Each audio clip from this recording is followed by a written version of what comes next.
Hello friends, welcome to Jahangir Sahab math. मेरा नाम है नरेंद्र जहांगीर और हमने क्लास 10th मैथ्स की एक्सरसाइज 10.2 का क्वेश्चन नंबर 7 लिया है। इससे पहले वाले क्वेश्चंस मैंने अलग अलग वीडियो बना दिए हैं और प्लेलिस्ट में डाल दिए हैं, वहां से आप देख सकते हैं। इसमें क्वेश्चन नंबर 7 हम सॉल्व करेंगे। Two concentric circles are of radii 5 centimetre and 3 centimetre. Find the length of the कोड of the larger circle which touches the smaller circle. अब इसमें हमें डायग्राम नहीं दे रखा, ठीक है। तो कॉन्सेंट्रिक सर्किल्स कौन से होते हैं? कॉन्सेंट्रिक सर्किल्स वो होते हैं जिनका सेंटर एक ही होता है, ठीक है। उनकी अलग अलग हमें रेडियस गिवन है, जिसे 5 सेंटीमीटर दे रखी है, एक की 3 सेंटीमीटर दे रखी है। तो मतलब ये वाला जो है सर्किल वो बड़ा होगा और ये वाला छोटा होगा। तो हमने दो सर्किल बना लिए। ये इसका सेंटर हो गया, एक ही सेंटर हो गया ओ। यहाँ से एक छोटा वाला सर्किल बनाया हमने जिसकी रेडियस कितनी है, 3 है। तो ये वाली 3 हो गई, ये 3 रेडियस हो गई इसकी, ठीक है। दूसरा वाला सर्किल बनाया इसी को सेंटर मान के।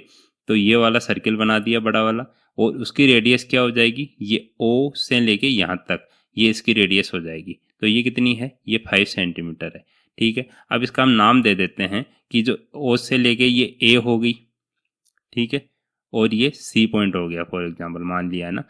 और इसमें क्या पूछा है, find the length of the कोड of the larger circle. Larger circle की कोड क्या है, एक लार्जर सर्किल की कोड बनानी है हमें। ऐसे कोड क्या होती है, जो मतलब सरकमफेरेंस पे दो पॉइंट को मिलाए, ठीक है, वो सेंटर से पास ना हो, ठीक है। तो लार्जर सर्किल के जो कोड है which touches the smaller circle, smaller circle को टच करते हुए जाएगी, ठीक है। तो हमने एक कोड बनाई और स्मॉलर सर्किल को टच करते हुए जा रही है, जिसका नाम हमने दे दिया ए बी, ठीक है। ये ए बी नाम दे दिया, और ये सी पॉइंट पे यहाँ टच करते हुए जा रही है। तो ये इसकी रेडियस हो गई, ये इसकी रेडियस हो गई, ए बी कोड हो गई, और ये पॉइंट ऑफ कॉन्टैक्ट हो गया इसका, ठीक है। अब इसको हम सोल्व करेंगे, हमें ए बी की लेंथ फाइंड आउट करनी है। यहाँ पूछा है find the length of the code, तो कोड की लेंथ क्या होगी, ए बी। तो ये लेंथ फाइंड आउट करनी है हमें। तो इसका हम सॉल्यूशन फाइंड आउट करते हैं। अब इसके लिए हमें थ्योरम यूज में लेनी पड़ेगी। थ्योरम क्या, कौन सी, जिसमें जैसे ये सर्किल है, ये सर्किल की टेंजेंट होगी, जो छोटा वाला सर्किल है हमारा, इसकी टेंजेंट होगी ए सी, और ये होगी रेडियस। तो रेडियस और टेंजेंट में क्या रिलेशन होता है, ये 90 डिग्री का होता है एंगल। मतलब रेडियस जो होती है वो टेंजेंट के परपेंडिकुलर होती है। तो हमें पता है फ्रॉम थ्योरम 10.1 ओ सी जो हो जाएगा वो परपेंडिकुलर टू ए बी हो जाएगा, ठीक है। ओ सी रेडियस है, परपेंडिकुलर टू ए बी हो जाएगा।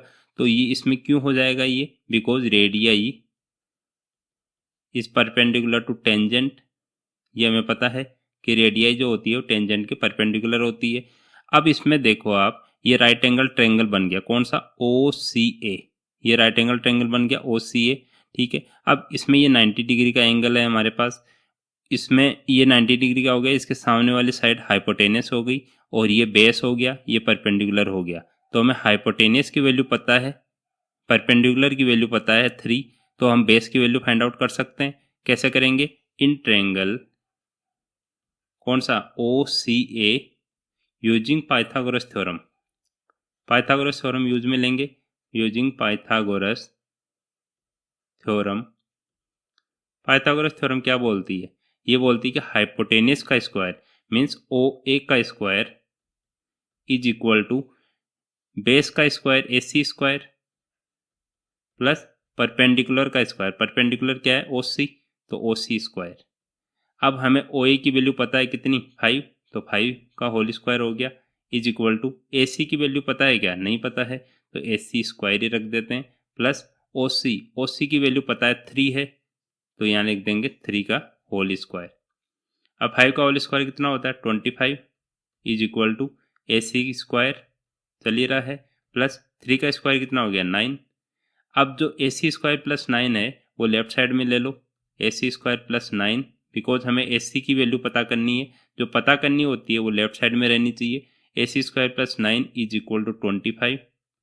ये जो लेफ्ट साइड में थी उसको राइट साइड में ले लिया हमने। अब जो ए सी वाली वैल्यू है उसको इधर ही रख लो, ए सी स्क्वायर इज इक्वल टू 25, और जो बची हुई है जैसे प्लस 9 है उसको राइट साइड में शिफ्ट कर दो, तो साइन चेंज के साथ ये शिफ्ट हो जाएगी, प्लस 9 माइनस 9 बन जाएगा। तो अब इसको आगे सॉल्व करो। AC square is equal to 25 में से 9 अगर माइनस करेंगे तो 16 आएगा।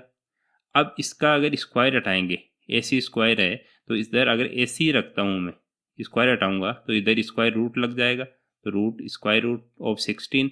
अब AC की वैल्यू कितनी आ जाएगी, AC की वैल्यू आ गई रूट ऑफ 16 कितना होता है 4 होता है, तो AC की वैल्यू हमारे पास आ गई 4। ठीक है, AC की वैल्यू आई है हमारे पास अभी 4 है ना, लेकिन हमें फाइंड आउट करनी है AB की वैल्यू। ठीक है, तो हमें यहाँ से देखो कि जो AC और CB होगा वो इक्वल होगा। फ्रॉम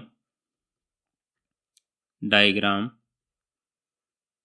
क्या बोलेगा कि AC जो है वो CB के इक्वल है और कितना है 4 सेंटीमीटर ही है। इसका रीजन क्या हो जाएगा, इसका रीजन हो जाएगा perpendicular from centre bisects is code. तो परपेंडिकुलर है OC, वो कोड को बाइसेक्ट करता है, तो यहाँ लिख देंगे, क्योंकि हमें पता है ये थ्योरम हमने पढ़ी है सर्किल वाली कि ये जो परपेंडिकुलर होता है कोड पे वो इसको बाइसेक्ट करता है। बाइसेक्ट का मतलब 2 पार्ट में इक्वल डिवाइड करता है। ये OC जो है वो AB को 2 इक्वल पार्ट में डिवाइड करेगी, मीन्स AC और CB इक्वल होगा। तो यहाँ लाइन लिख देंगे, ये जो हमने AC और CB को इक्वल दिखाया है वो क्यों दिखाया है, यहाँ लिख देंगे परपेंडिकुलर